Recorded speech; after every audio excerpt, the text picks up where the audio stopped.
টুকটুকে লাল বেনারসিতে বধূ বেশি শ্রেয়ার গলা টিপে ধরল ওর স্বামী। আচমকা এমন হবে অষ্টাদশী শ্রেয়া কুস্মিন কালেও ভাবেনি। শ্বাস ফেলতে কষ্ট হচ্ছে ওর, বুকটা ব্যথায় চিনচিন করে উঠছে। ক্রমাগত কণ্ঠনালীতে বলিষ্ঠ হাতের চাপ বেড়েই চলেছে। গাঢ় হাতে গাঢ় হচ্ছে তা। দুই নেত্র কার্নিশ বেয়ে অবাধে গড়িয়ে যাচ্ছে জল। ঠেলতে ঠেলতে লোকটা দেয়ালের সাথে সচরে চেপে ধরল তার নরম দেহখানি। তৎক্ষণাৎ শ্রেয়ার দুই চক্ষু মুধে এলো, অশ্রুসিক্ত পল্লব ছুঁয়ে দেয় বদন। মনে হলো এই বুঝি জীবনের সমাপ্তি। অন্ধকারাচ্ছন্ন এক অধ্যায় চিরতরে পুড়ে ছাই হয়ে যাবে আগুনের লেলিহান শিখায়। বধূবেশে সারাটি দিন যে ব্যক্তিকে নিজ চোখে না দেখেও হাজারো স্বপ্ন আশা বুনন করল, সেই কিনা এখন ওর প্রাণ নেওয়ার জন্য ব্যাকুল হয়ে পড়ছে। কেন? কী কারণে? এখনও তো মানুষটার চেহারা অবধি দেখল না সে এক পলকের জন্য, অথচ লোকটা ওকে মারার কতটা নির্মম প্রচেষ্টাই না চালাচ্ছে। পুরো কক্ষ ফুলের সুবাসে মৌম করছে। এক ঘোর অমানিসা বন্দিত্ব মেনে নিয়ে স্বাচ্ছন্দ্যে অবস্থান করছে কক্ষের চার দেয়ালের মধ্যেখানে। রুমের সবকটা খিড়কি বারান্দার দরজা সব বন্ধ। আলো যেন প্রবেশে বাধাপ্রাপ্ত হয় তারই নিমিত্তে হয়তো সকল বন্দোবস্ত। বাহিরে ঝড় হচ্ছে। কিছু সময় পূর্বে মিটিমিটি মোমবাতি জ্বললেও এখন আর দীপ্ততা ছড়াচ্ছে না, সবগুলো নিভু নিভু। 4 ঘন্টা যাবৎ বাসর ঘরে কাঙ্ক্ষিত মানুষটার অপেক্ষায় বসেছিল শ্রেয়া। তখনই এক ঝড়ের সৃষ্টি হলো। সেই মানুষটা তো এলো, কিন্তু তার প্রতীক্ষায় মোমেরা গুলে নিজেদের শেষ অবস্থান জানান দিল। অন্ধকারে পরিণত হলো সারা রুম। দাদি শাশুড়ির শেখানো নিয়ম নত মস্তকে স্বামীকে সালাম করতে উদ্যত হলো শ্রেয়া। সঙ্গে সঙ্গে ওর দুবাহু চেপে ধরে দুটো পেশিবহুল হাত। অন্তঃস্থল নড়ে ওঠে। 18 কোঠায় বিরাজমান এই মেয়েটার কায়ায় সর্বপ্রথম কোনো পুরুষের স্পর্শ লাগলো। হৃদয়ে জাগলো শ্রীহরণ। নিমিষেই লজ্জায় কপল লালে রঞ্জিত হয়ে ওঠে। কৃষ্ণের স্থায়িত্ব না হলে স্বামী নামক মানুষটা হয়তো সেই লজ্জামাখা চেহারাখানি দেখতে পেত অনায়াসে। শ্রেয়া ভাবল লোকটাকে বুকে নিয়ে বলবে তুমি সালাম করছো কেন, বুকে থাকবে সবসময়। একটা মুভিতে তো এমনই দেখেছিল। তাছাড়া এতিমখানার এক বড় আপা যে ছিলেন, তিনিও তো নিজের বিবাহিত জীবনের অনেক কাহিনী ফুসুর ফাসুর করে বলতেন। সুযোগ পেলেই আসতেন এতিমখানায় আর শুনিয়ে যেতেন নিজের সুখের গল্প। তখন থেকে শ্রেয়ার মনে এক ভালো লাগা সৃষ্টি হয়। আবেগ, ভালো লাগা, নব্য নব্য অনুভূতি মিশিয়ে ভাবে সবার মতো বিয়ে হলে সেও একটা নতুন পরিবার, নতুন জীবন ও ভালোবাসার মানুষ পাবে। অথচ ভাগ্য নিষ্ঠুর। মুহূর্তেই তার সকল কল্পনার জগৎ লণ্ডভণ্ড করে দিল। মৃত্যুর দুয়ারে ঠেলে দিল তাকে। মানুষটা তাকে বুকে ঠাঁই তো দিল না, বরঞ্চ চেপে ধরেছে গলা। এত সময় ধরে শ্রেয়া নিবিড় ভূমিকা পালন করলেও আর সহ্য করতে পারছে না। চক্ষুদয় কোটর ছেড়ে আসবে আসবে ভাব। শ্বাস ফেলার জো নেই। নিজেকে বাঁচানোর তাগিদে মেয়েটা দুর্বল হাতে সামনের মানুষটাকে সরানোর প্রয়াস চালালো, কিন্তু পারল কই। প্রশস্ত বুকে হাত রেখে ঠেলতেই ও বুঝল এই লোককে সরানোর শক্তি ওর নেই।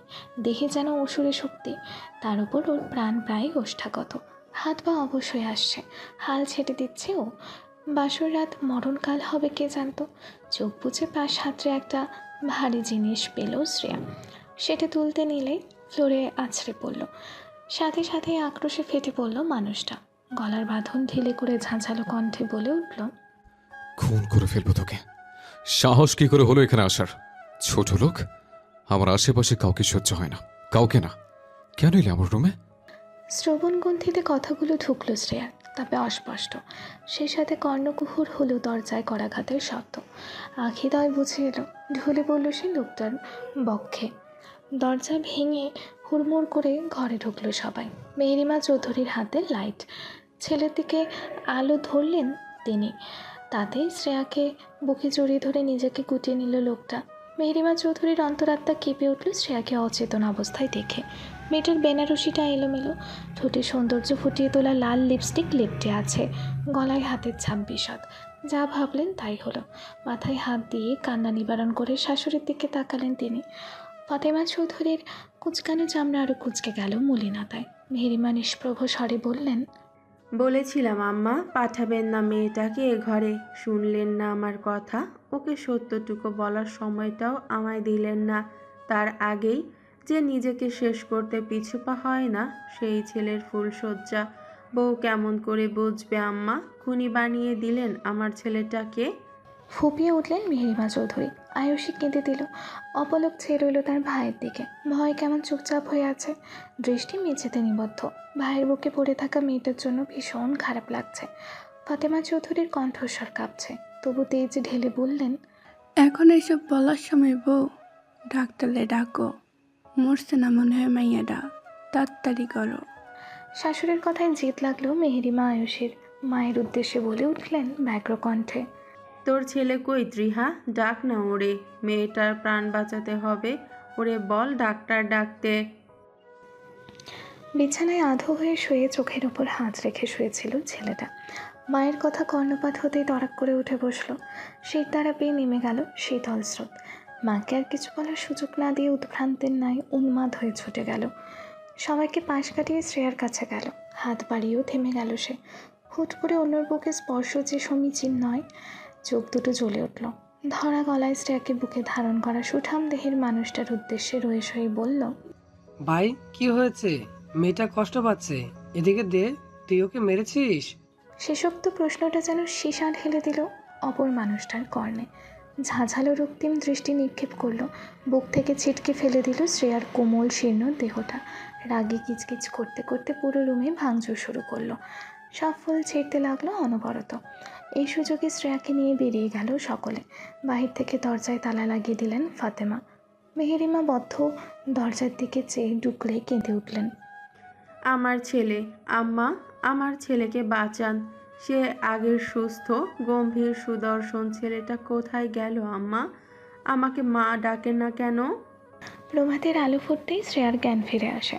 চোখ মেলতে প্রচণ্ড কষ্ট হচ্ছে মেয়েটার। ঝাপসা চোখে রুমের চারিদিকে চাইল। গলার ব্যথায় কুঁকড়ে উঠল। চোখের সামনে ভেসে উঠল গত রাতের ভয়ঙ্কর সেই মুহূর্তটা। বিছানার চাদর খামচে ধরে নিঃশব্দে অশ্রু বিসর্জন দিতে শুরু করে। তখনই কানে আসে কারো উৎকণ্ঠা, নতুন বউ, তোমার হুঁশ আইছে? দাঁড়াও, আমি লেকচারে ডাইকা লই আয়। শ্রেয়া কথা বলতে পারছে না। চেষ্টা করলে ব্যথা বিষিয়ে উঠছে সমগ্র দেহ। তরতর করে গলার ব্যথা বেড়ে যাচ্ছে। তবু রহিমাকে ডাকলো। কণ্ঠ খুবই ক্ষীণ। রহিমা হয়তো শুনলো না, তাই পুনর্বার বলল, শুনুন। রহিমা দৌড়ে এসে বলল, কও নতুন বধূ। লেকচারার কে খালা? আরে, ও তো এই বাড়ির পোলা। কালকা তো মনে হয় তোমার লগে পরিচয় হয় নাই। তোমার জামাই তোমারে মারল না, তারপরে সারা রাত এনে আসিল। ডাক্তার আনছে, তোমার খেয়াল রাখছে, আর লগে থাকছে। একটু আগে গেল, কইয়া গেল তোমার হুঁশ আইলে যেন ডাকি। বাকি সবাইও আসিল। তোমার শাশুড়ও একটু আগে আয়সা গেছে। অহন কেমন লাগছে তোমার? তোমার জামাই মারছিল না? আহা, স্ত্রীর হৃদয়খণ্ড দ্বিখণ্ডিত হওয়ার জন্য এই বাক্যটা যেন একদম যথেষ্ট। শ্রেয়ার কলিজাটা ছিঁড়ে যাচ্ছে। মলিন স্বরে আওড়ালো, ভালো। রহিমা দীর্ঘ 15 বছর ধরে এ বাড়িতে কাজ করছে। তারও একটা মেয়ে আছে, বিয়ে দিয়েছে। স্বামী সংসারে বেশ সুখেই আছে মেয়েটা। কিন্তু এই মেয়েটা বিছানায় সোজা হয়ে নীরবে কেটে যাওয়া শ্রেয়ার দিকে চেয়ে অতীব মায়া হচ্ছে তার। সে জানে কোনোদিনও সুখী হবে না এই মেয়ে। চৌধুরীর বাড়ির মানুষগুলো এত ভালো হয়েও কেমন করে পারলো এমন অবিচার করতে এতিম একটা মেয়ের সাথে। কি সুন্দর মেয়েটা, রূপ যেন ঠিকরে পড়ছে। বুক চিরে দীর্ঘশ্বাস বিমোচন করলেন তিনি। শ্রেয়ার মুখের দিকে তাকিয়ে যা সত্য তা বলে দিলেন, নতুন বধূ, তোমারে ঠকাইছে সকলে, তুমি সুখী হইবা না। শ্রেয়া ভ্রুকুচকে তাকালো, দৃষ্টি প্রশ্নবিদ্ধ। রহিমা এগিয়ে এসে চাপা স্বরে বললেন, তোমার স্বামী পাগল, গত 1 বছর ধইরা পাগল। পাগলের বউ তুমি, নতুন বউ পাগলের বউ। শ্রেয়ার পুরো দুনিয়া কেঁপে উঠল নিমিষে। বজ্রপাতের ন্যায় শোনালো সবটা। কানে বাজল ছোটবেলার সেই তিরস্কার, তোর আব্বা পাগল শ্রেয়শ্রী, তোর আব্বা পাগল। শ্বাস রোধ করে ফেললো যেন কেউ।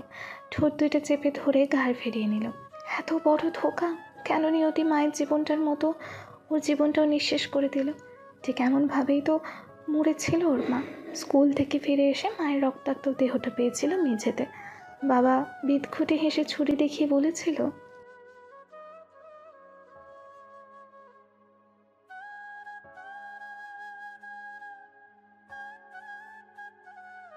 শ্রেয়ার অভ্যন্তরে কম্পন ছড়িয়ে পড়ে মায়ের পরিণতি মনে করে। না না, এখানেই থাকবে না সে। থাকলে মায়ের মতো মরতে হবে। মাথায় আসলো যে করে হোক বাঁচাতে হবে নিজেকে। রহিমা বেরিয়ে যেতেই দুর্বল শরীরটা নিয়ে কোনো মতে বিছানা ছাড়লো। পড়ে যেতে নিলে পাশের টেবিলে হাত রেখে ধাতস্থ করে নিল নিজেকে। এখান থেকে এখন না পালালে পুরোটা জীবন দুর্বিষহ হয়ে উঠবে। কেন এমন করলো মাদার? কী করে পারলো ওকে এই নরকে ঠেলে দিতে? বিলাসবহুল চৌধুরী বাড়ির প্রত্যেকটা দেয়ালে দেয়ালে আনাচে কানাচে ঝড়ের গতিতে ছড়িয়ে পড়ল একটা বাক্যটা সবার কর্ণে কর্ণে প্রতিধ্বনিত হতে আরম্ভ করলো। স্বামী পাগল বলে বউ পালিয়েছে। বাড়ি ভর্তি বয়ে আসা মেহমানরা গলা উচিত তুচ্ছ তাচ্ছিল্য করে বিদ্রুপের কণ্ঠে বলল, পাগল হলে তো পালাবেই, পাগলের সাথে আবার সংসার।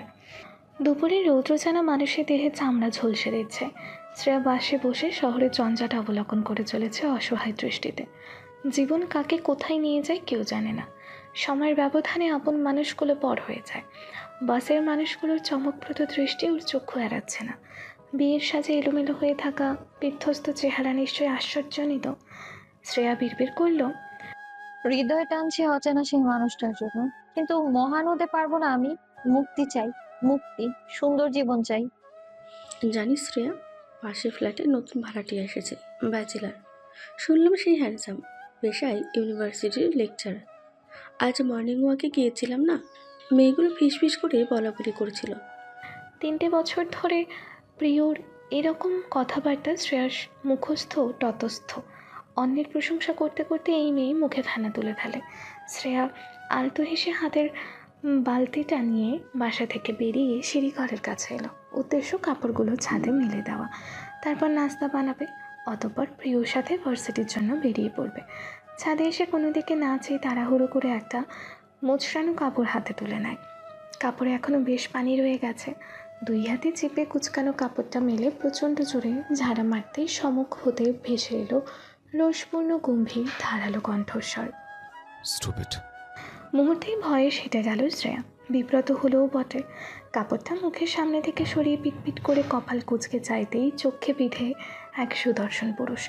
ছেলেটির রক্তিম মুখ নিয়ে তুখোর তীক্ষ্ণ চাউনি নিক্ষেপ করে রেখেছে ওর দিকে, দৃষ্টি নির্নিমেষ। এটা কি করলেন আপনি? চোখে দেখেননি? রাগান্বিত কণ্ঠে প্রশ্ন ছুড়ে দিল ছেলেটা। শ্রেয়া থতমত খেয়ে গেল। সাফাই দেওয়ার ভঙ্গিতে আওড়ালো, আম সরি, আমি খেয়াল করিনি যে আপনি এখানে ছিলেন। সত্যি একদম দেখতে পাইনি আমি।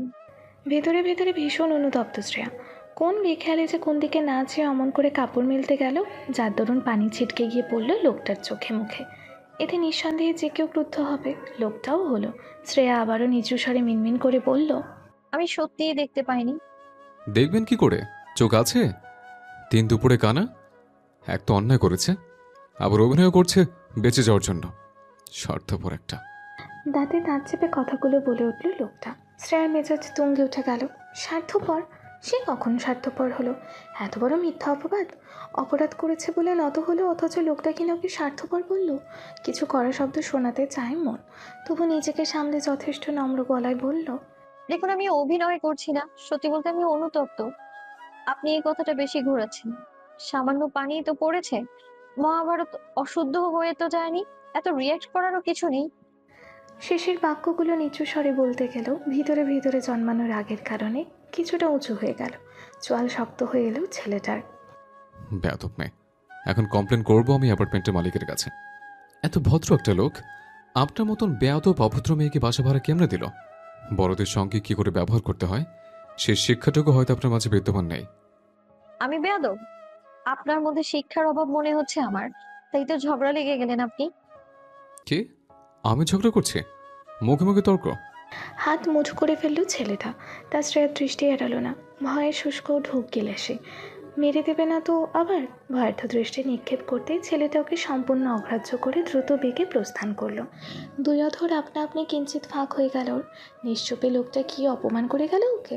হুট করে শ্রেয়ার মস্তিষ্কে উদয় হলো, এই গম্ভীর মুখ ছেলেটাকে গত 3 বছর ধরে এখানে থাকছে, কই কখনো তো দেখিনি আগে। আচ্ছা, প্রিয় যে বললো ক্ষীণ সময় পূর্বে নতুন ভাড়াটিয়া এসেছে, ইনি কি ইউনিভার্সিটির একজন লেকচারার এত বদমেজাজি আর উগ্র হতে পারে? মনে মনে গালি দেওয়ার স্পৃহা জাগলেও তা দমিয়ে ফেলল শ্রেয়া। সবগুলো কাপড় মেলে তড়িঘড়ি করে নিচে নেমে এলো। অচেনা লোকটার সঙ্গে তর্কে তর্কে অনেক সময় পেরিয়ে গেছে। এখন আবার নাস্তা বানাতে হবে, নয়তো না খেয়ে যেতে হবে ভার্সিটিতে। দরজা ভিজিয়ে গিয়েছিল যাওয়ার সময়, নরম হাতে ঠেলে ভিতরে ঢুকলো। বালতিটা একপাশে রেখে উঁকি দিয়ে প্রিয় রুমে। মেয়েটা দিব্যি ফোনে হেসে হেসে কথা বলে চলেছে।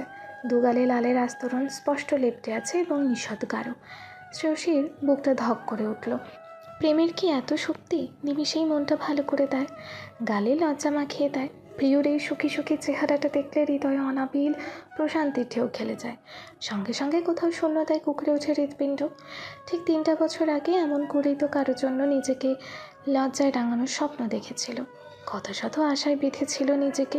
সুস্থ মস্তিষ্কের একজন জীবনসঙ্গী চাইল, কিন্তু নিয়তি বিনিময়ে তছনছ করে দিল সব আশা, ভেঙে দিল ভালোবাসা পাওয়ার স্বপ্ন।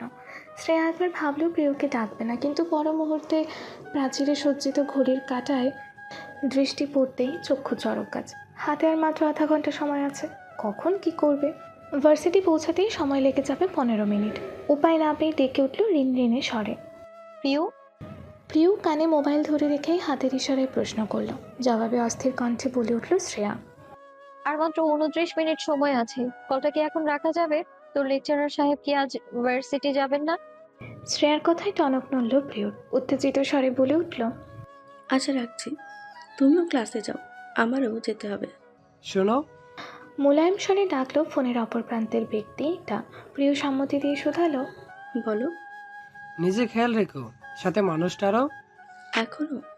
বলতে গিয়ে শ্রেয়ার উপস্থিতিতে বাক্যটা অসমাপ্ত থেকে গেল। শব্দ আটকে গেল কণ্ঠনালীতে। শ্রেয়ার দিকে যে আমতা আমতা করে বলল, আমি আসছি, তুই যা। মৃদু হাসলো শ্রেয়া। রুম ছেড়ে কিচেনে আসলো। কম সময়ে যা বানানো যায় তাই বানাবে, কোনো রকমে পেট ভরলেই হলো। হাতে নুডলস প্যাকেট নিয়ে অন্য হাতে একটা পেঁয়াজ তুলে নেয়। চপিং বোর্ডে রেখে মগ্ন হয়ে পড়ে কাটতে। প্রিয় কিছুটা সময় নিল। ফোনের অপর পাশের ব্যক্তি এখনও তার অর্ধসমাপ্ত বাক্যখানা পূর্ণ শোনার অপেক্ষায়। আশেপাশের চোরা দৃষ্টি মেলে বলল, ও এখন শুধু আপনার দেওয়া দায়িত্ব না আয়ুষ, আমার বেস্ট ফ্রেন্ডের চেয়েও বেশি। ধন্যবাদ আপনাকে এই মেয়েটার সন্ধান আমাকে দেওয়ার জন্য, নয়তো কখনো এমন বন্ধু পেতাম না।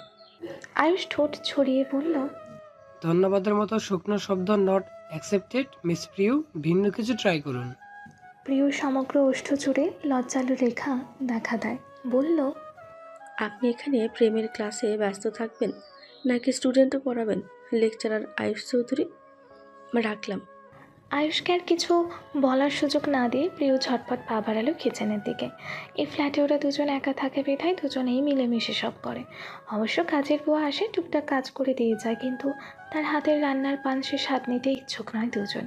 প্রিয়কে আসতে দেখে শ্রেয়া তাড়াতাড়ি করে একটা বাটিতে নুডলস নিল। গরম গরম খাবার খেতে পারে না মেয়েটা।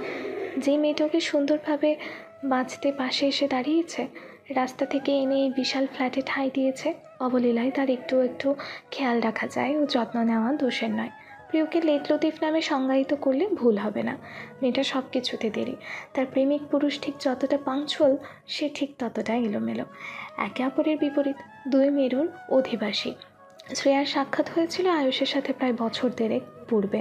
প্রিয় ও আয়ুষের সম্পর্কে উভয় পরিবারেরই অবগত, বরং পারিবারিকভাবে ওদের বিয়ে ঠিক। অতঃপর কথা হতে হতে প্রণয় দুটো হৃদয়ের সন্ধি, এসব প্রিয়র কাছে শুনেছেও। প্রিয়র তরফ থেকে ভালোবাসার সূচনাটা প্রথম হলেও আয়ুষের পক্ষ থেকে 1 বছর আগে প্রকাশ পেয়েছে। শ্রেয়া নিজ চোখে অনুভব করেছে মেয়েটার ছটফটানি আয়ুষ নামের মানুষটার ভালোবাসা পাওয়ার জন্য। এখনও হৃদযন্ত্রের ক্রিয়া বন্ধ হতে হতে বাঁচে যখনই মনে পড়ে চট্টগ্রাম শহরে আসার প্রথম রাতটার কথা। প্রিয় না থাকলে জীবনটা বোধহয় আজ কোনো পতিতা পল্লীতে কাটত, নয়তো চিরতরে নিঃশেষ হয়ে যেত। প্রতিনিয়ত জীবনের একটা দুঃস্বপ্ন ভেবে বয়ে বেড়াতেও হয়েছে বিয়ে নামক সেই সম্পর্ক। এই সম্পর্কের জন্যই ঢাকা শহর ছাড়তে হয়, বেছে নিতে হলো অন্য এক কোলাহল মিশ্রিত শহর। শ্রেয়া চোখ বুঝে সূক্ষ্ম নিঃশ্বাস ফেলে, মনের সাথে যুদ্ধ চালালো। অতীত কেন মনে করছিস শ্রেয়া? পিছু টান কেন? কেন এত দরদ উতলে ওঠে মাঝে মাঝে ওই না দেখা পাগল স্বামীর জন্য? 3টা বছর শেষ, সে সাথে অতীত পড়ে আছে সেই মুহূর্তটা। চাইলেও আর ফিরে আসবে না জীবনে। সঠিক পথে এগিয়েছিস তুই, ঘাড় বাঁকিয়ে চাস না আর। রাস্তায় আজ অটোরিকশার কমতি অনটন দেখা দিয়েছে। মাঝে মাঝে এক দুটো আসে, তাও লোকে পরিপূর্ণ। শ্রেয়া ও প্রিয় বেজায় বিরক্ত। কপাল জুড়ে বিন্দু বিন্দু ঘাম জমেছে। এত তাড়াহুড়ো করে লাভ হলো না।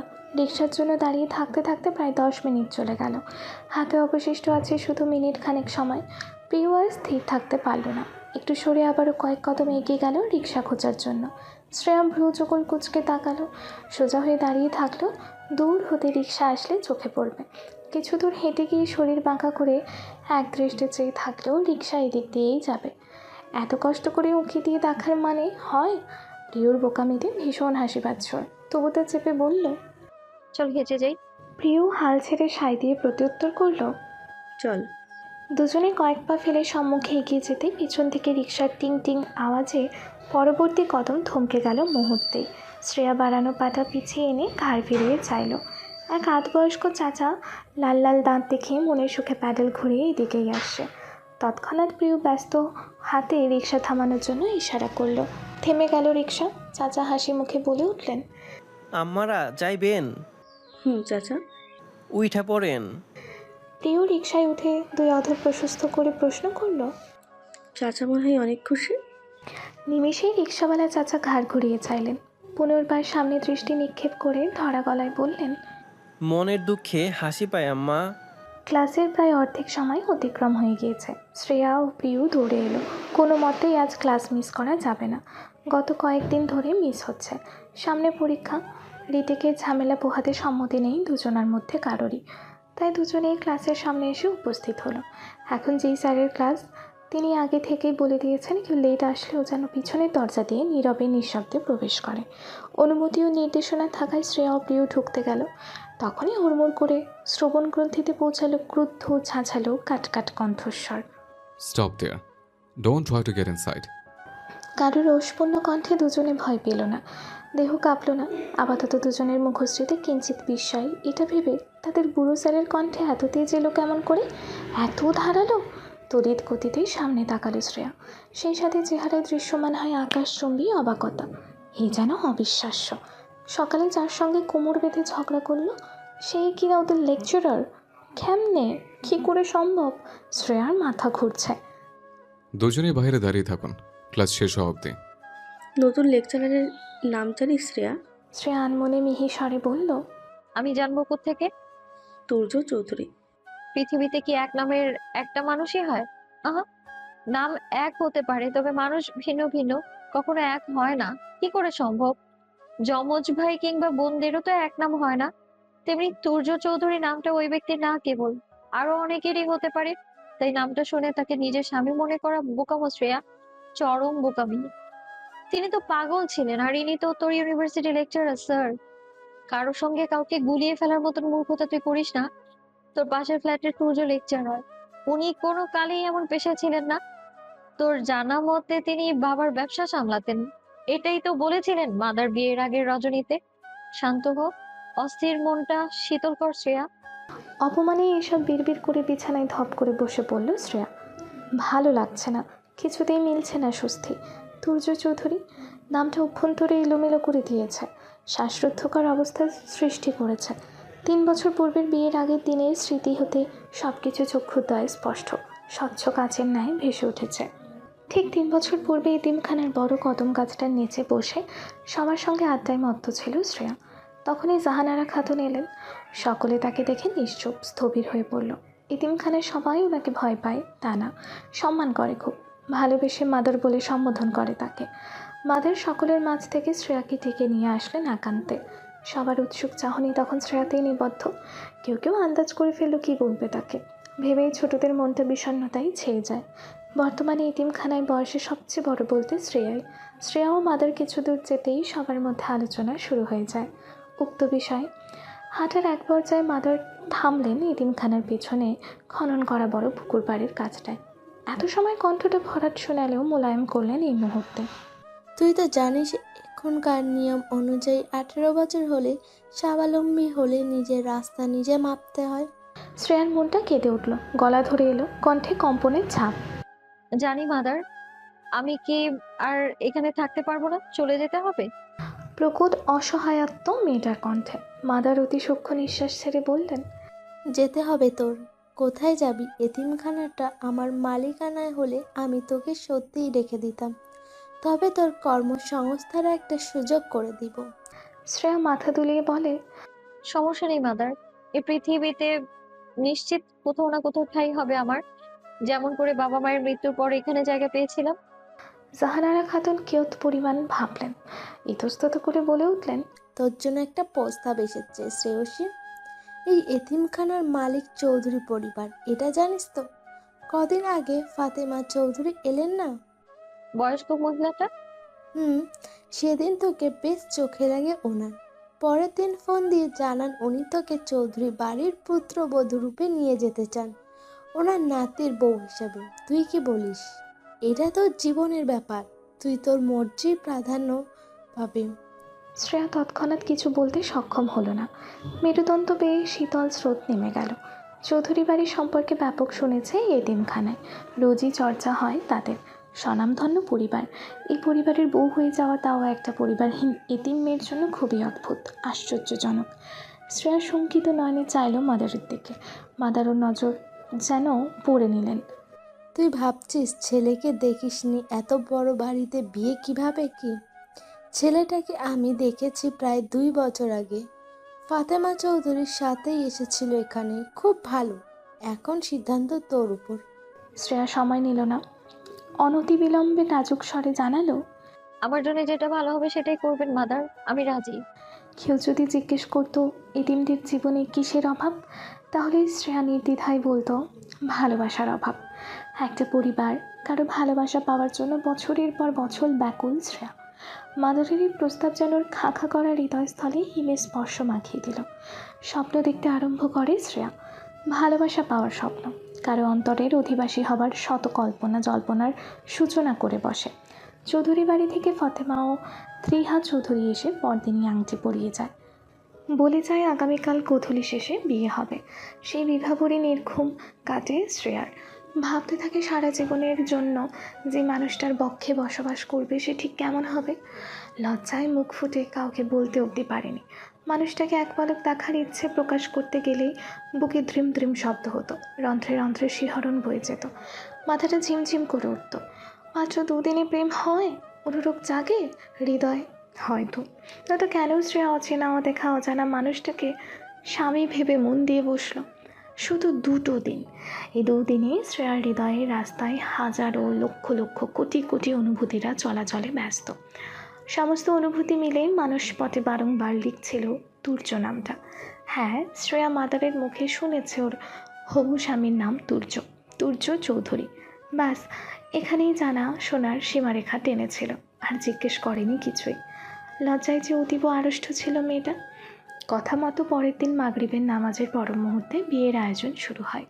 বিশেষ কিছু নয়, এতিমখানার মানুষজনদের জন্য বিভিন্ন পদের খাবারের ও সিধে সাদাভাবে বিয়ে। চৌধুরী পরিবারের সব মানুষ আসেনি। বিয়ের দিন ফাতেমা চৌধুরী, আয়ুষী ও ত্রিহা চৌধুরী এসেছিলেন। সাথে এসেছিলেন সে কাঙ্ক্ষিত মানুষটা, কিন্তু শ্রেয়া তাকে দেখেনি। কেউ কেউ বলল কবুল বলেই নাকি তুর্য চলে গিয়েছে, বউ রেখে কবুল বলে চলে গেল, না দেখলো বউয়ের চেহারা আর না এলো নিজের সম্মুখে। এসব ভেবে প্রচণ্ড খটকা লাগে শ্রেয়ার মনে। অভিলাষ হয় মাদারকে জিজ্ঞেস করার, কিন্তু পরক্ষণেই ভাবে চৌধুরী বাড়িতে তো দেখা হবে তার স্বামীর সঙ্গে। মিনিট খানেকের মধ্যেই আবারও সহস্র আশা বনে।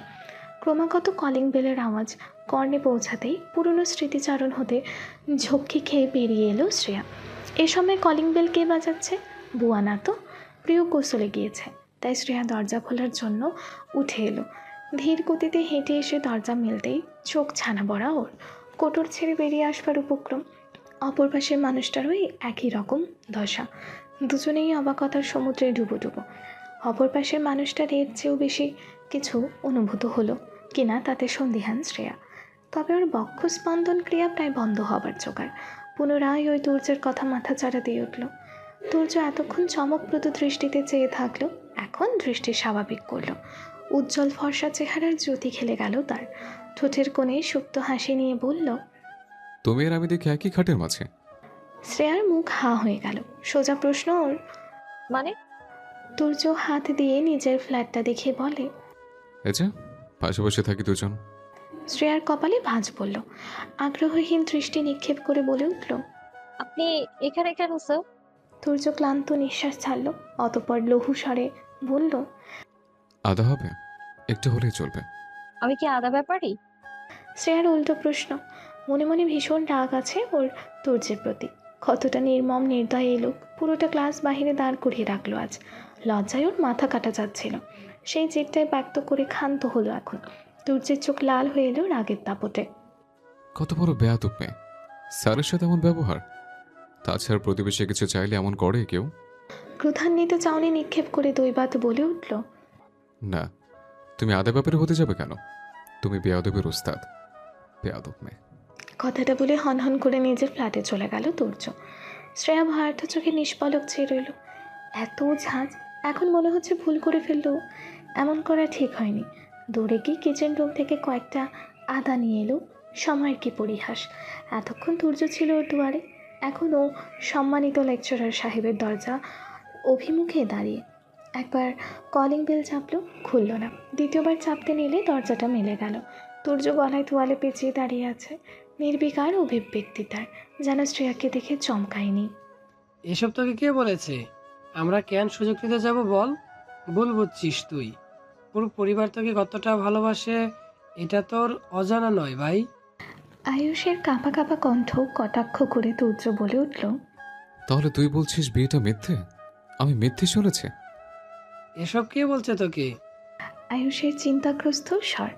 তুর্যের অধর কার্নিশ জুড়ে বাঁকা হাসি, নিরলস ভঙ্গিতে বলল, তোর কি এখনো আমাকে চেনা বাকি আছে? যে তুর্য জীবনের এক একটা হিসেব সঠিক রাখে, সে তার জীবনের অনেকগুলো বছর অজ্ঞাত ভারসাম্যহীন কাটিয়েছে। সে অবস্থায় কি করেছে কিংবা জীবনে কি ঘটে গিয়েছে তার খবর জানবে না, জানতে চেষ্টা করবে না বিন্দুমাত্র। মস্তিষ্ক হতে কয়েকটা বছরের স্মৃতি মুছে গেছে, কিন্তু আমার স্বভাব চরিত্র পাল্টে যায়নি। কোনো খবর জানা আমার কাছে খুব বড় কিছু না। তবে সবাই লুকিয়ে রেখে বেশ ভালো অভিনয় করেছিস। সবার অভিব্যক্তি এমন যেন আমার জীবনে কিছুই পরিবর্তন হয়নি। ধোকায় রাখলি আমাকে। সত্য কোনোদিন গোপন থাকে না আয়ুষ। কেন আনলি তোর আমার জীবনে আরো একটা স্বার্থপর? আয়ুষ সূক্ষ্ম ব্যথা অনুভব করলো, ক্ষীণ স্বরে আওড়ালো, সবাই অহমিকা নয় ভাই। সময় মানুষের জীবনে মোড় পাল্টে দেয়, পরিস্থিতি পদক্ষেপ ফেলতে বাধ্য করে। কখনো কখনো সাত রংধনুর রঙের মতন জীবন রঙিন করতে চাইলেও সেটা সাদামাটা শুভ্র থেকে যায়। সবাই সময়ের খেল। নয়তো একটাবার ভেবে দেখ, যেই অহমিকা একদিন তোর হৃদয় ক্ষত বিক্ষত করেছিল, সেই মেয়েই আজ তোর ক্ষততে মলম লাগিয়েছে, সুস্থ করে তুলেছে তোকে। সবাইকে স্বার্থপর ভাবিস না, এক পাল্লায়া ভাবিস না। স্বামী পাগল বলেই তো মেয়েটা পালিয়ে গিয়েছিল, তাই না? হয়তো কারণটা ভিন্ন। তুর্য ম্লান হাসল, চায়ের কাপটা রেখে সোফায় গা এলিয়ে বলে, ভিন্ন নয়। মেয়েটা বড়লোক বাড়ির ছেলে শুনে বিয়েতে রাজি হয়েছিল। যে না জানলো স্বামী পাগল, পালিয়ে চলে গেল। সুন্দর হাজব্যান্ড চাইছিল। পাগলের সাথে স্যাক্রিফাইস করে সংসার করার মতন মেয়ে আদৌ আছে? পৃথিবীর সবাই নিজের স্বার্থ বোঝে। এই ধর, মা আমাকে এত চোখে হারাই, কিন্তু কেন? এইখানে আমার মায়ের স্বার্থ নিহিত, ভালোবাসার স্বার্থ। তেমনি অহমিকা ওই মেয়েটাও নিজের স্বার্থ বুঝেছে। মেয়েটা পাগলের সঙ্গে থেকে ধুকে ধুকে মরতে চায়নি। আর অহমিকা ফিরে আসা, ও শুধু মানসিক রোগী ডাক্তার হিসেবে আমার চিকিৎসা করেছে। এখন আমার প্রতি কনসার্ন এসব কেবল আমাকে পাওয়ার জন্য। ভালোবাসিনি কখনো আমাকে। বাসলে ছেড়ে যাওয়াটা কঠিন হতো, অন্যমুখ হতে তার বিবেক বাধ্য। এখন যখন নদীতে তরি ডুবেছে, আমার সান্নিধ্য পাওয়ার জন্য ছটফট করছে। আমি ওর করুণা নেইনি। আমার জানা মতে আমার ট্রিটমেন্টের জন্য ফুল পেমেন্ট করা হয়েছে। অ্যান্ড ফার্দার ওই মেয়ের নাম নিবি না। এটুকু বলে তুর্য চুপ হয়ে গেল। সুঠাম দেহখানি সোজা করে সামনের দিকে অল্প ঝুঁকে বসল। ফকফকায় সাদা মেঝেতে দৃষ্টি নিবদ্ধ করে গম্ভীর স্বরে বলে উঠল, এখন আমি জাস্ট আমার বউকে চাই, সংসার করব না। যে মেয়ে নিজ স্বার্থে পালিয়ে গিয়েছিল, তার সাথে আমার সংসার হবে না। মনে মনে ঘৃণা জন্মেছে তার প্রতি। ভালোবেসে কনভার্ট হওয়ার নো চান্স। শুধু চিনে রাখতে চাই, দেখতে চাই। আই ওয়ান্ট টু সি হার। তুই কি দেখেছিস না? চিনিস নিশ্চয়ই। আয়ুষ কি বলবে ভেবে পাচ্ছে না। কল্পনায়ও আসেনি তুর্য এত জলদি বিয়ের কথাটা জেনে যাবে। আয়ুষ লুকিয়েছে, তার কাছে কারণ আছে। তাছাড়া মেহেরিমা চৌধুরী বাড়ির সবাইকে বলে দিয়েছে বিয়ের কথাটা যেন চিরতরে মন মস্তিষ্ক থেকে মুছে ফেলে সবাই। বিয়ে নামক বিষয়টা কখনো তুর্যের কান অবধি না পৌঁছে তাতে কড়া আদেশ জারি করেছেন। তাহলে কেমন করে জানলো? কে বলল? তুর্য সুস্থ মস্তিষ্কে থাকলে শ্রেয়শ্রীর মতো মেয়েকে কখনো বিয়ে করতো না। মেহেরিমা চৌধুরীও চায়নি শ্রেয়শ্রীকে পুত্রবধূ করে আনতে। শুধুমাত্র ফাতেমা চৌধুরীর চাপে পড়ে এমনটা হয়েছে। এখন স্বয়ং ফাতেমা চৌধুরীও শ্রেয়ার নামটা পর্যন্ত শুনতে চায় না। যেখানে মেয়েটাকে সকলে ঘৃণা করে, কী লাভ তাকে অতীতের কাঠগড়ায় টেনে এনে আবারও কষ্ট দিতে? আয়ুষ চায় না শ্রেয়শ্রী কষ্ট পাক। বিয়েটাতে ঘোর অমত ছিল ওর। কোনো এক সময় এই মেয়ে কেড়েছিল তার রাতের ঘুম। তৎপরে কিছুদিন ভেবে চিনতে সেই ভালো লাগার অনুভূতি মাটি চাপা দিয়ে দেয়। শ্রেয়ার সুখী জীবন চায় সে। জলভরা চক্ষু অবলোকন করতে চায় না কোনো কালে। আমার ভাইয়ের সুন্দর জীবনও তার প্রত্যাশা। এক কঠিন সিদ্ধান্ত নিয়েছে সে। এতে হয়তো কারো কারো চক্ষুশূল হবেও, তবুও যেই সিদ্ধান্ত নিয়েছে তাতেই অটল থাকবে। তুর্যকে আর অপেক্ষা করালো না, ক্রমাগত অস্থির কণ্ঠে বলে উঠল, আমি জানি না ভাই, ওই মেয়ের ব্যাপারে কিছুই জানি না। এক দেখায় কে কাকে মনে রাখে। আমার মেমোরাইজিং এত ভালো নয় যে একবার দেখেই তোর বউয়ের চেহারা সারা জীবন চোখের পাতায় ভাসমান থাকবে। ভার্সিটি থেকে এসেছি, খুব টায়ার্ড, রাখছি। এক প্রকার কথা কাটিয়ে ফোন রেখে দিল আয়ুষ। তুর্য মোবাইলের স্ক্রিনে চেয়ে থাকলো কিয়ৎক্ষণ, কয়েক সেকেন্ড। কল লিস্টে ঢুকে একটা নম্বরে ডায়াল করলো। রিসিভ হতেই সোজা সাপটা প্রশ্ন তার। মাদার ইনফরমেশন দিয়েছে? দিতে বাধ্য স্যার, আপনাদের এতিমখানা। তবে তুর্যের মুখভঙ্গির পরিবর্তন ঘটল। কপালে বলি রেখার ভাঁজ স্পষ্টত। বিরক্ত প্রকাশ করে বলল, তবে মেয়েটার ব্যাপারে যা তথ্য সংরক্ষণ করে রাখা ছিল সব আপনার মা মানে মেহেরিমা ম্যাম নষ্ট করে ফেলেছেন। হোয়াট? মা কেন এমন করলো? জাহানারা খাতুন মানে মাদার নেই? উনি সব জানবেন। মাদার গত হয়েছেন বছর ফুরিয়ে এসেছে স্যার। তবে মেয়েটার একটা ছবি পেয়েছি। ছবিটা ছোটোবেলার, বয়স 8-9, তবে তখনকার। এছাড়া আর কাউকে কিছু জিজ্ঞেস করিনি। নতুন যেই মাদার এসেছেন তিনি সঠিক তথ্য দিতে পারছেন না। আপনার বলা হুমায়ারা নামেই খোঁজ করেছি। আপনি বললে এতিমখানার অন্যান্য লোক কিংবা বাচ্চাদের জিজ্ঞেস করে দেখি। তার আর প্রয়োজন নেই, পিকটা সেন্ড করো। ঢাকা গিয়ে বাকিটা দেখবো আমি। অনেক হিসেব নিকেশ রয়ে গেল সবার সাথে। বাই। ফোনটা কাটতেই মেসেজ টিউন বেজে ওঠে। দ্রুত হাত চালিয়ে হোয়াটসঅ্যাপে ঢুকলো তুর্য। চক্ষু আর শীতে ভেসে উঠল একটা বাচ্চা মেয়ের মুখশ্রী। মাথায় তালগাছ। ছোটবেলায় এক ছুটি দেখলেই সেটা তালগাছ বলে অভিহিত করে তুর্য। আয়ুষীকে কত জ্বালিয়েছে বলতো। তোর মাথায় তালগাছ উঠেছে। মেয়েটা তখন কেঁদে কেঁদে সব ভাসিয়ে দিতে উদ্যত হতো। তুর্যের বুকে এসে জড়িয়ে ধরে বলতো, ভাই এসব বলো না, আমার দুঃখ লাগে। বোনকে আজ বড্ড দেখতে ইচ্ছে করছে তুর্যর। বড় হয়ে আয়ুষী একদম নিশ্চুপ স্বভাবের হয়ে গিয়েছে। প্রয়োজন ব্যতীত কথাই বলে না। তুর্য ছবিটা বড় করে চোখগুলো খুঁটিয়ে খুঁটিয়ে দেখল, মনের পাতায় আঁকলো। ভীষণ চেনা চেনা লাগছে ওর। আর একটু গভীর চোখে তাকাতেই মুগ্ধতা ফুটে উঠল নেত্রোদ্বয়। মস্তিষ্কের বিরোধিতা করে মনকে জিতিয়ে দিল কিঞ্চিত সময়ের জন্য। আনমনে বলে উঠল, আমার পিচ্ছি বউ। অনেক কাঠখড় পড়াতে হবে দেখছি আপনাকে, এক পলক দেখার নিমিত্তে। পাগল বলে ছেড়ে চলে গেলেন? একটু থেকে সঙ্গে দেওয়া নিষেধাজ্ঞা ছিল বলছে। অ্যাপার্টমেন্টের ছাদে হইচই। তীব্র প্রকটভাবে গানের শব্দ কর্ণকুহরে হনহন করে ঢুকছে। শ্রেয়া কতক্ষণ কপালে হাত রেখে বসে রইল। গত 2 দিন ধরে তার জীবনটা আবারও এলোমেলো, অবিন্যস্ত। কিছুই ভালো লাগছে না। ওই তুর্য লেকচারার আসার পর মনে হচ্ছে তিক্ততা বিষাদ শব্দগুলো কেবল ওর জন্য প্রযোজ্য। আজও লোকটা ওকে ক্লাসে অপমান করেছে, মুখের ওপর ঝামটা মেরে দিয়েছে একদম। একটা বিক্রিয়া লিখতেই তো ভুল করেছিল, সে কি তিক্ত বান মেরেছে?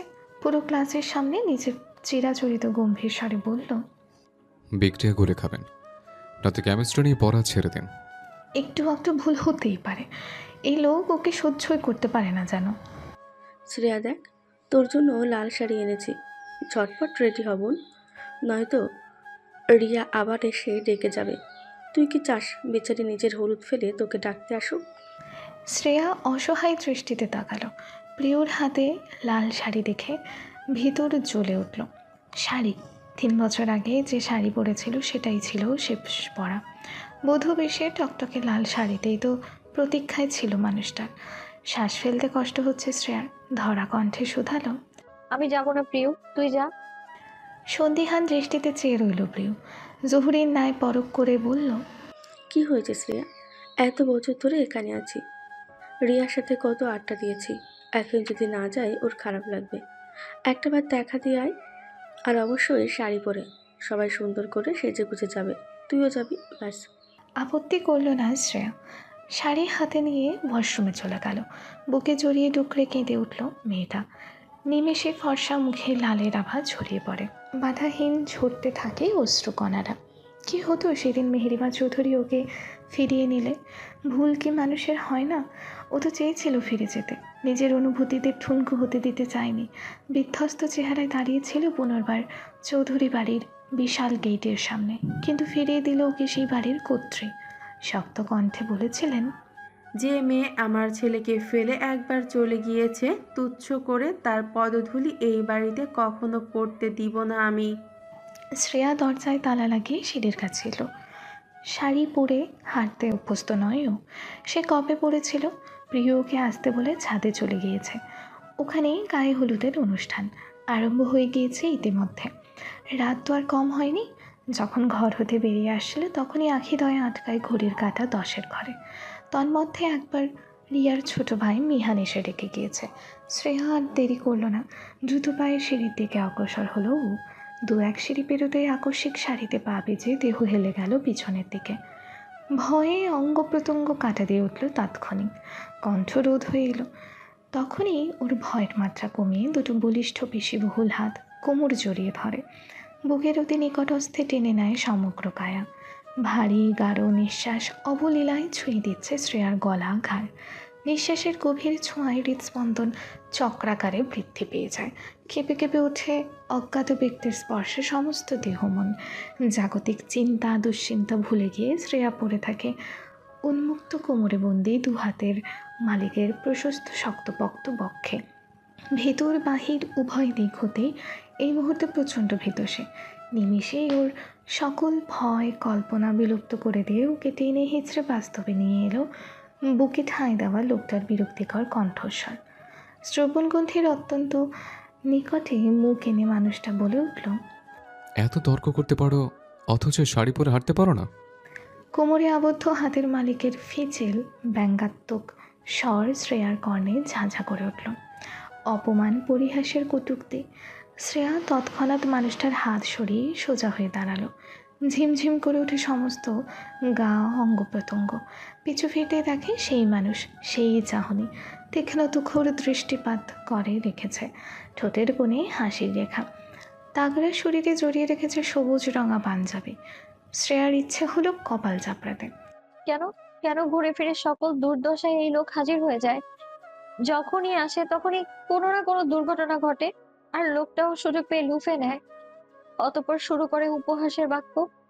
শ্রেয়া তর্কে জড়াতে চায় না, তাই এক সাইডে দাঁড়িয়ে বলতে চাইল। দেখেন, ওকে বলতে না দিয়ে তুর্য পাঞ্জাবির হাতা গুটিয়ে বলে উঠল, দেখেছি, লাল ব্লাউজ লাল ছেড়ে পরেছেন, নট ব্যাড। তবে আপনাকে আরও গাঢ় দৃশ্যতে দেখার নিষেধাজ্ঞা আছে আমার। পরে বউ জানলে রাগ করবে। নেক্সট টাইম সাবধানে থাকবেন, নয়তো কোমর ভেঙে বিছানায় পড়ে থাকার প্রস্তুতিটা অগ্রিম নিয়ে রাখবেন। বউ? শ্রেয়া আহাম্মক বনে গেল। প্রবল আগ্রহ ধরে রেখে জিজ্ঞেস করলো, আপনার বউ আছে? তুর্য সবে সিঁড়িতে একবার দিয়েছিল, পাশ ফিরে না চেয়ে প্রত্যুত্তর করলো, মনের বউ? মনে মনে আমার একটা বউ আছে। কি অদ্ভুত কথাবার্তা! শ্রেয়ার মনে হচ্ছে এই সুদর্শন পুরুষ আস্ত বড় একটা পাগল। এক তো নিজে চেঁচে সাহায্য করে, আবার উল্টোপাল্টা কথা বলে, মেজাজ দেখায়। রকচটা স্বভাবের এমন পাগল খুব কম দেখেছে শ্রেয়া। কিন্তু স্পর্শ, শ্রেয়ার পুরো শরীরে শিহরণ জাগিয়ে তুলেছে মানুষটার ছোঁয়া। তুর্য নিজেদের নীরবতা কাটিয়ে দৈবাত্য প্রশ্ন করল, তোমার বাড়ি কোথায় শ্রেয়া? এত সময় অবধি সোজা হয়ে দাঁড়িয়ে থাকলেও এহেন প্রশ্নে শ্রেয়ার মাথা নত হয়ে এলো। যখনই কেউ এই প্রশ্নটা করে মনে হয় মরে গেলে কাউকে বলতে হবে না জীবনের চরম সত্যটা। তবু সত্য তো সত্যই। শ্রেয়া যায় না নিজের পরিচয় লুকাতে।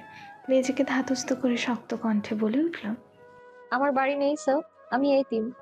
ফাতেমা চৌধুরী মাথায় হাত দিয়ে বসে আছেন। রহিমা আইস প্যাকটা নিয়ে দৌড়ে এলো, মাথায় ঠেসে ধরলো সাথে সাথে। এত জোরে রেখেছে মনে হলো ফাতেমা চৌধুরীর মাথার খুলে পড়ে যাবে। ব্যথায় চোখ মুখের আকার বিকৃত করে পুরো বাড়ি কাঁপিয়ে উঠে চেঁচিয়ে উঠল। রহিমা বাইদান্নি, এটা কি করছস? মাথা ফাটাইলাইছস আমার?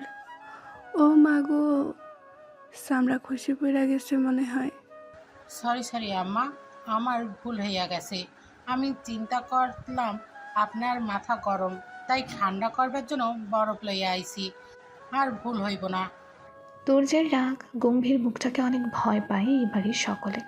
বিশেষ করে ফাতেমা চৌধুরী একটু বেশি আতঙ্কগ্রস্ত হয়ে থাকে এই বুঝি দুর্যোর রাগে ক্রোধে চৌধুরী বাড়ির এক একটা প্রাচীর ভাঙতে শুরু করলো।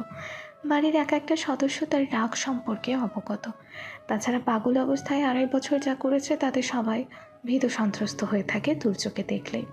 ফাতেমা চৌধুরী কণ্ঠস্বর কেঁপে কেঁপে ওঠে। কি কও? তোমার ফোলারে তুমি ডাকো, তোমার তো কিছু বলবে না। তার আগে ওই অহমিকা না টৈমিকা ওরে কল দাও এখানে আসার জন্য। আর চিন্তা করতে পারবো না, করতে করতে মাথা ব্যথায় শিরা যাইতাছে। ওদের একটা গতি না করে শান্তি পাবো না আমি। ত্রিহা আর চোখে মেহেরিনীর দিকে তাকায়, ফোরন কেটে বলে, ত্রিহা। সঙ্গে সঙ্গে চাপা গর্জন করলেন মেহেরিমা। ঘটনার আকস্মিকতায় ফাতেমা রহিমা সবাই হতবম্ব।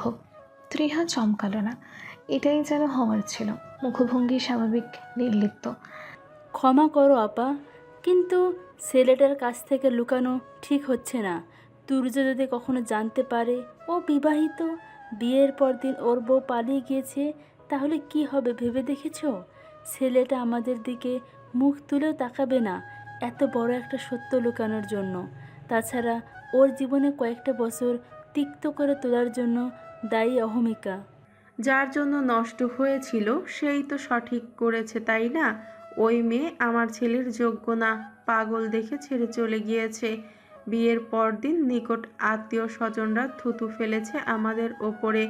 আমার ছেলে পাগল, এটাও লোক মুখে ছড়িয়ে গেল শুধুমাত্র ওই মেয়ের জন্য। তুর্যর পাগল হয়ে যাওয়ার বিষয়টা চাপা রেখেছিলাম সমাজের কাছে।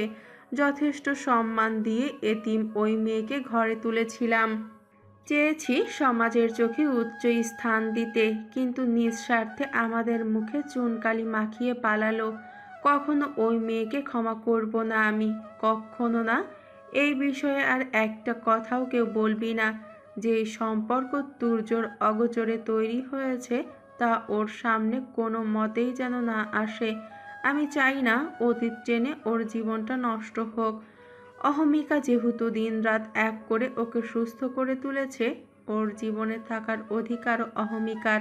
That's it. মেহেরিমা এক নাগারে কথাগুলো বলে তপ্ত নিঃশ্বাস ছাড়লেন।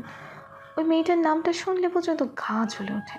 ত্রিহা তবু থামল না, একরোখা জেদ ধরে বলল, অন্যায় অন্যায় আপা, একদিন না একদিন তুর্য সব জানবে, তখনকার জন্য প্রস্তুত থেকো। চোয়াল শক্ত হয়ে উঠল মেহেরিমার। 4টেখানি কথা শোনাতে পারলে বোধহয় স্বস্তি মিলবে, কিন্তু বাহিরের একটা মেয়ের জন্য বোনের মতন জায়ের সঙ্গে তর্কে জড়াতে চায় না। ত্রিহা স্বভাবতই অতিরিক্ত নরম মনের, তাই যে কারোর জন্যই মায়া জন্মে যায়। ফাতেমা চৌধুরী নাক মুখ কুঁচকে বললেন, বাদ দাও, এইসব কথা আর বলবা না। ছোট বউ, যাও আয়ুষকে ডেকে আনো। ত্রিহা এক পা বাড়াতেই কর্ণধারে ভেসে আসে পুরুষালী গম্ভীর স্বর। কি কথা বলার জন্য নিষেধ করা হচ্ছে চাচিকে? নিমেষেই সবার কণ্ঠনালী শুকিয়ে কাট। মেহেরিমা সিঁড়ির দিকে চাইতেই চোখে পড়ে তুর্য নেমে আসছে।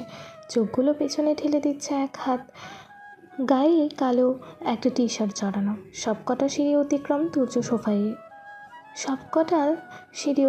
করে তুর্য সোফায় এসে বসলো। সবার দিকে দৃষ্টি বুলিয়ে দেখে মুখে ভয়ের ছাপ। কিন্তু কেন? সন্দিহান দৃষ্টি নিবদ্ধ রেখেই রহিমার উদ্দেশ্যে প্রশ্ন ছুড়ে দিল। কি হয়েছে? শুকনো ঢোক গেলে মেহেরিমা কিছু বলতে নিলে ফাতেমা চৌধুরী ব্যগ্র গলায় বলে উঠলেন, আয়ুষের বিয়ের কথা কইতাছিলাম। ছোট বউ কইতাছে এখন না, ফিওর পড়া শেষ হলে বিয়ে করাই আনবো। পড়া শেষ হতে হতে আমার হাড্ডি থাকবো কি না তাতে সন্দেহ। তাই এখনই বিয়ের কথা তুলতে কইতাছি। আজ বাদে কাল প্রস্তাব পাঠানো। তুমি না অসুস্থ দাদি? তুর্যের তীক্ষ্ণ প্রশ্নে স্থবির হয়ে পড়লেন ফাতেমা। বলার মতো সদুত্তর খুঁজে পাচ্ছেন না। একটা মিথ্যে কথা সে 100 মিথ্যা বাক্যের রচনা করে তা যেন অক্ষরে অক্ষরে ফলে যাচ্ছে। তুর্য নিষ্পলক তির্যক নেত্রে চেয়ে আছে উত্তরের প্রতীক্ষায়। না, আর বিলম্ব করা যাবে না, করলেই চুরি ধরা পড়ার আশঙ্কা রয়ে যাবে।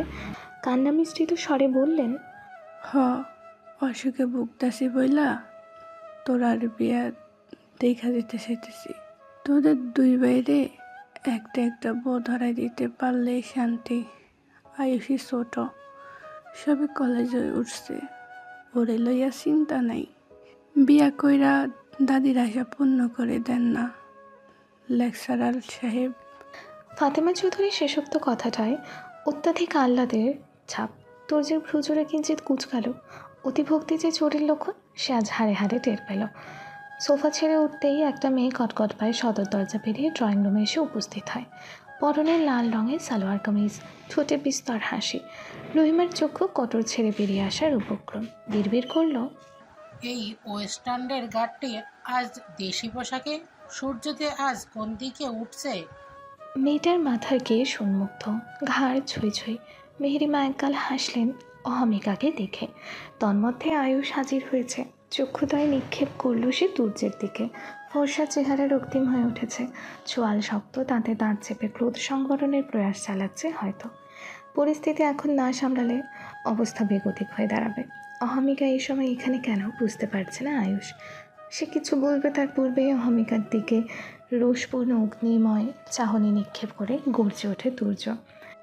হে মেয়ে এখানে কি করছে? আর সকল পেমেন্ট করে শেষ না? কি করছে এ বাড়িতে? আর বিয়ে? চট্টগ্রাম যাওয়ার আগে স্পষ্ট বলে গিয়েছে বিয়ে করব না আমি। বাহ বাহ ফাতেমা চৌধুরী, অভিনয়ের সেরা পুরস্কারটা আপনার প্রাপ্য। চৌধুরী বাড়ির এক একজন চরম লেভেলের অভিনেত্রী হয়ে উঠেছেন দিনকে দিন। মিথ্যে অসুস্থতার বাহানা দিয়ে টেনে আনলে আবার বিয়ের কথা বলতে? ছেলের কথার ধাঁচে মেহেরিমা আটকে উঠলেন। মনটা কু ডাকছে তার। চট্টগ্রাম যাওয়ার পর থেকে ঠিকঠাক কথা বলছে না তুর্য ওনার সঙ্গে। কেমন এড়িয়ে চলছে। তুর্য সব জেনে যায়নি তো? না না, জানার আগে অহমিকার সঙ্গে জুটি বেঁধে দিতে হবে এবং জল বেশি দূর করানোর পূর্বেই তার দৃঢ় বিশ্বাস অহমিকার সাথেই সুখী হবে তুর্য। যে বিপদে থাকে সেই সারা জীবন পাশে থাকা ডিজার্ভ করে। অহমিকা ভুল করেছে, প্রায়শ্চিত্ত স্বরূপ নিজের সবটা দিয়ে তুর্যকে সুস্থ করে তুলেছে। তাই ওনার চোখে অহমিকাই সেরা। আমতা আমতা করে ডাকলেন, তুর্য শোন। কাট কাট জবাব তুর্যের। কথাটা বলে এক মুহূর্ত দাঁড়ালো না সে, বেরিয়ে গেল চার দেয়ালের মাঝ হতে। আয়ুষও ছুটে গেল পিছু পিছু। মেহেরিমার মাথা চক্কর দেয়। পড়ে যেতে নিলে অহমিকা দুহাতে ঝরিয়ে রক্ষা করে তাকে। ক্রমাগত বিচলিত উত্তেজিত কণ্ঠে বলে, আন্টি ঠিক আছেন আপনি? মেহেরিমার চোখ ভর্তি জল, গলায় কথা জড়িয়ে যাচ্ছে। ফুঁপিয়ে উঠলেন, আমার তুর্য আমাকে আপনি সম্বোধন করেছে অহমিকা। ও নিশ্চয়ই আমার সাথে রাগ করে আছে। রাগলেই তো এমন করে আমার সাথে, এটা ওর রাগের বহিঃপ্রকাশ। রাগলে আমাকে আপনি ডাকে, হঠাৎ এমন করছে কেন? সুস্থ হবার পর তো সব ঠিকই ছিল। ছোটোখাটো একটা ঝড় বয়ে গেল চৌধুরী বাড়িতে। রহিমা ঝড়ের নাম দিল। অহমিকা, বাবার জরুরি তলবে ঢাকা শহরে ছুটে এলো প্রিয়। শ্রেয়া পুনরায় এই ইট পাথরের শহরে ফিরতে নারাজ ছিল। মন সায় দিচ্ছিল না। এখানে আসলেই পুরনো ক্ষত তাজা হয়ে যায়, লাল রঙে রঞ্জিত হয়ে যায় হৃদয়স্থল। অথচ সেই রক্ত কারো চোখে পড়ে না। জমাট বেঁধে কালশিটে রূপ ধারণ করে, শুকিয়ে যায়, আবারও তাজা হয়ে ক্ষণে ক্ষণে। প্রিয়দের বাড়িতে কখনো আসেনি শ্রেয়া, প্রথমবার এলো। বিশাল বড় বাড়ি। এখানে এসে জানতে পারে কাল চৌধুরী বাড়ির লোকজন আসবে বিয়ের তারিখ ঠিক করতে। প্রিয় শুনে বিস্ময়ের শীর্ষে পৌঁছে যায়। আয়ুষের সাথে সারাদিন কথা হয়নি। হুট করে কেমনে কি প্রিয়র মা বাবার সাথে শ্রেয়ার পরিচয় হয়েছে চট্টগ্রামে, কিন্তু এখানে এসে কেমন অপরিচিত লাগছে। সব কিছু পরিবারের বাকি সবার সঙ্গে পরিচয় না থাকায়। প্রিয়র মামার বাড়ির লোকও এসে হাজির আজকে। সকলের আগমন, আয়োজন দেখে মনে হচ্ছে কালই যেন বিয়ে। প্রিয় সারা ঘরময় পায়চারি করছে। চিন্তায় মস্তিষ্কে ঝং ধরে যাওয়ার অবস্থা। আয়ুষ ফোন তুলছে না। শ্রেয়া নিচে ওর মায়ের সাথে। মেয়েটাকে জেকে ধরেছে ওর। মামি মা সবাই বেশ পছন্দ হয়েছে শ্রেয়াকে সবার। মেয়েটার অবস্থা হয়তো নাজেহাল, ওইখান থেকে বের করে আনতে হবে ওকে। তার আগে আয়ুষের সাথে কথা বলা জরুরি। উদ্ভ্রান্তের ন্যায় একের পর এক কল করতে থাকে। একটা সময় কল রিসিভ হয়, বাড়িয়ে দেয় প্রিয়র মেজাজের উত্তাপ। কাল তোমরা আসবে বলনি কেন? এসব কি আয়ুষ, হঠাৎ কেন? শ্রেয়াকে নিয়ে এসেছি আমি। ও যখন তোমার পুরো পরিবারকে দেখবে, চিনে ফেলবে না, তখন কি করব? প্ল্যান সাকসেসফুল হওয়ার আগে সব ভেস্তে যাবে। আয়ুষের মাথায় আকাশ ভেঙে পড়ল। মৃদু চিল্লিয়ে উঠল সে। হোয়াট? তুমি ওকে নিয়ে এসেছো? হ্যাঁ, আমি কি জানতাম কাল তোমরা আসবে? ওকে একা রেখে আসতে ভালো লাগে না, তাই এবার ধরে বেঁধে নিয়ে আসি। সারাদিন ফোন করেছি, ছিলে কোথায়? বাড়িতে বেজার লেগে গিয়েছে, তাই আজকে চট্টগ্রাম চলে যেতে চেয়েছিল। চাচির অনুরোধে অনেক বুঝিয়ে সুঝিয়ে রেখেছি আরও 2 দিন থাকার জন্য। বাড়িতে এসে শুনি আব্বু তোমার বাবাকে কালকে বিয়ের ডেট ফিক্সড করার জন্য যাবে জানিয়েছে। সব কেমন তালগুল পাকিয়ে যাচ্ছে। আমি ঠিক বুঝতে পারছি না কি করব। তবে কোনোভাবেই শ্রেয়সী ভাইয়ের বউ সেটা ভাইকে এখন জানতে দেওয়া যাবে না। প্রিয়, না দেখেই পালিয়ে যাওয়া বউয়ের জন্য এক আকাশ সমান ঘৃণা তার মনে। শ্রেয়া আজও ওকে বলেনি ওর অতীতের সত্যগুলো। প্রথম যখন আয়ুষের ফোন পেয়ে সাথে রিয়াকে নিয়ে সকল লেক বাস স্ট্যান্ডে শ্রেয়াকে খুঁজে বেড়ায়, প্রিয় তখনও জানতো না শ্রেয়া নামের মেয়েটা আয়ুষের কী হয়, কেন খুঁজতে বলছে। আয়ুষ ওকে সচরাচর ফোন দিত না, কথাও হতো না। ঢাকা শহরে এলে মাঝে মাঝে সম্মুখে পড়ে গেলে 2-1 কথা বলতো। ওই নিশ্চুপ স্বভাবের পুরুষের 2-1 গম্ভীর কথাই যেন প্রিয়র হৃদয়ে উতলা করে তুলত। সেদিন যখন ফোন দিয়ে বলল, প্রিয়, তোমার একটা সাহায্য লাগবে, আমাদের বাড়ির সম্মান রক্ষা করতে হবে। তখনই সে বিনা বাক্যে জানায়, যা বলবেন তাই করবো আয়ুষ। আয়ুষ বলল, সবকটা বাস স্ট্যান্ড চেক করতে হবে। যদি সম্ভব হয় একটা লাল টুকটুকে বেনারসি পরা বিধ্বস্ত মেয়েকে খুঁজে বের করে নিজের কাছে আশ্রয় দিতে হবে। লাল রঙের ড্রেস পরিহিতা একটা মেয়ের ছবিও পাঠিয়ে দেয়। আয়ুষ কিছু উচ্চারণ করার আগে প্রিয় বুঝে নেয় এই মেয়েটা ওর জীবন দিয়ে হলেও খুঁজে বের করতে হবে। শত হলেও ভালোবাসার মানুষের যে আদেশ। তবে শর্ত ছিল এমনভাবে মেয়েটার কাছে নিজেকে উপস্থাপন করতে হবে ও যেন কখনো বুঝতে না পারে আয়ুষ কিংবা চৌধুরী বাড়ির কেউ ওকে পাঠিয়েছে। সেদিন শ্রেয়াকে নিয়ে আসার পর সে জানায় ও তার স্বামীর বাড়ি থেকে পালিয়ে এসেছে। কেন পালিয়ে এসেছে স্বামীকে এসব জিজ্ঞেস করলেই চুপ থাকে মেয়েটা। পরিচয় জানায় ও ইতিম। প্রিয় আর জোরাজুরি করেনি, বাকি সবটা আয়ুষের কাছ থেকেই শুনে নেয়। আয়ুষকে কড়াভাবে নিষেধ করে দেয় শ্রেয়াকে যেন এই বিষয়ে আর জিজ্ঞেস করা না হয়। কুসমিন কালেও ভাবনায় আসেনি পিউর চৌধুরী বাড়ির মানুষ ইতিম একটা মেয়েকে এইভাবে ঠকাবে। আয়ুষকে জিজ্ঞেস করলে বলে বিয়ের কথা ও ঘুণাক্ষরেও টের পায়নি। ইউনিভার্সিটি থেকে ট্যুরে গিয়েছিল রাঙামাটি। যেদিন ফিরল এসে দেখে শ্রেয়াকে বধূরূপে। প্রিয় অচেনা মেয়েটার জন্য ভেবে কষ্টে জর্জরিত হয়ে পড়ে দিনকে দিন। কখন যে মেয়েটা ওর কাছের হয়ে গেল খবরও রাখেনি। সহকর্মীরা দেখাতে গিয়ে আপন মানুষ হয়ে উঠল পরিপূর্ণভাবে। তুর্য ভালো হওয়ার পর চট্টগ্রামে আসার ব্যাপারটা শুনে আয়ুষ ও প্রিয় চিন্তায় পড়ে যায়। শ্রেয়া তো নিজের হাজব্যান্ডকে দেখলেই চিনে ফেলবে, তুর্য চিনবে না এতে ওরা নিশ্চিন্ত। কারণ পাগলামির দিনগুলোর কোনো কিছুই তুর্যর মস্তিষ্ক ধরে রাখতে পারেনি। ওদের সেই চিন্তায় গরম জল ঢেলে আরও উত্তপ্ত করে তোলে শ্রেয়া। তুর্যকে দেখার পরও শ্রেয়ার না চেনার বিষয়টা ভাবিয়ে তোলে ওদের। 3 বছর পর চেনা জায়গাটায় এসে খণ্ডিত হলো শ্রেয়ার হৃৎপিণ্ড। কাছের মানুষটা নেই মাদার বলে যাকে ডাকত সে সুন্দর চেহারার মহিলাটা। হঠাৎ স্ট্রোক করে মারা গিয়েছেন তিনি, প্রায় বছর 1.5 হবে। এসব শুনে শ্রেয়ার পায়ের নিচের মৃত্তিকার ফাটল শুরু হলো যেন। কেঁপে উঠে ওর সমগ্র ধরিত্রী। কান্না চেপে রেখে বেরিয়ে আসে এতিমখানা থেকে। প্রায় ঘন্টা 2 ছিল। এখন ফিরতে হবে কোথায় ভাবলো মাদারের কোলে মাথা রেখে মায়ের সুগন্ধটুকু নেওয়ার সৌভাগ্য হবে। কিন্তু ভাগ্য বড়ই নির্মম, বলাই হলো না। মাদার, আপনার মারফতে সেই কোচিং সেন্টারে এখন আমি জব করছি, দিব্যি চলে যাচ্ছে জীবন। অব্যক্ত হয়ে রইল বাক্যটা। গেট থেকে বেরিয়ে সাদা ওড়নাটা মাথায় টেনে সিধা সড়ক ধরে হাঁটা ধরে শ্রেয়া। তখনই একটা গাড়ি সজোরে ব্রেক কষে ওর সন্নিকটে পাশে। সহসা ধরাস করে উঠল শ্রেয়ার সমস্ত কায়া। তড়িৎ বেগে পাশ ফিরতেই ভেতরে হতে ভেসে আসে কিছুটা পরিচিত রুক্ষ কণ্ঠস্বরের ডাক। শ্রেয়া হকচকালো, আকস্মিক ডাকে। ভালো করে গাড়ির ভেতরে দৃষ্টি তাক করতেই মানুষটাকে দেখে যতটা না চমকালো তার চেয়েও ভারী বিস্ময়ে বিষ্ট হয়ে পড়ল আজ মিস আর মিসেস শব্দমালা শুনতে না পেয়ে। আপনি এইখানে? শ্রেয়া বিস্ময় লুকিয়ে ধীর স্থির ভঙ্গিতে নম্র গলায় প্রশ্নটা করল। তুর্যর মুখভঙ্গি ঠিক ঠাহর করতে পারছে না সে। দুই নেত্র ঢেকে আছে কালো সানগ্লাসে, কিন্তু বুঝতে চাইছে, কারণ কারো দৃষ্টি না বুঝে সামনে আহাম্মকের ন্যায় দাঁড়িয়ে থাকাটা ওকে ভীষণ অস্বস্তিতে ভোগায়, ভিতরে ভিতরে নিদারুণ যন্ত্রণার সৃষ্টি করে। এখনও ঠিক এমন হচ্ছে, হাত পা কাঁপছে, হাঁটু মুড়ে সড়কে বসে যেতে ইচ্ছে করছে, বড় বড় শ্বাসমুক্ত হচ্ছে প্রকৃতিতে নাসারন্ধ্র গলিয়ে। এসবের জন্য দায়ী একমাত্র গাড়িতে বসে থাকা সুদর্শন পুরুষ তুর্য স্যার। কেমন নীরবতা পালন করছে লোকটা। শ্রেয়া একবার ভাবলো আবারও প্রশ্ন করবে কিনা, কিন্তু ওকে আর কষ্ট করতে হয়নি। চোখ থেকে সানগ্লাস খুলে তুর্য নিজের অপর পাশের দরজা মেলে দিল, গম্ভীর স্বরে বলল,